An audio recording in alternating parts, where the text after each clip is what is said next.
I received this clock in February 2020, and since then I've been working on a number of things, principally the case. The case is nice and shiny, but there were some structural issues that I had to work on. Backboard had to be reattached, new foot had to be made, new pins for the doors, finials, 2 new ball-type finials. And after I had completed work on the case, the next was the movement itself. It's an English bell strike movement from Birmingham, England. And I did some bushing work. I put in 3 new bushings.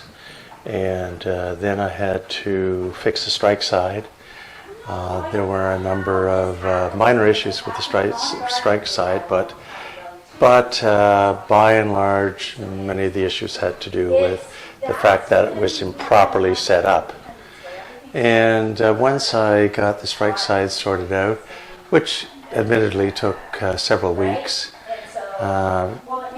putting a new rack tail spring in, putting a new suspension spring in, new pendulum rod, the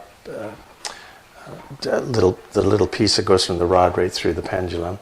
Can't remember what that's called, but that. A new nut for the bottom. Once I had those parts in, and the clock, I was able to achieve more and more success getting the clock to run. So here it is today, just installed this morning, and hopefully I may have to take it out 1 or 2 more times to do some adjustments, but hopefully things are more or less sorted out. The clock is in beat, and the time is not quite correct. I'll stop the clock and wait till the proper time catches up. Time right now is about 20 to 12, so I'll stop the clock for about a half an hour and allow it to catch up, and then I'll start regulating it and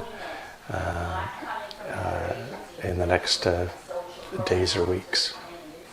Anyway, that's my English tall case clock from Scotland, built in Scotland with an English bell strike movement, and circa 1850, tend to believe probably 1848 to 1849. Anyway, there it is. Thank you very much for watching.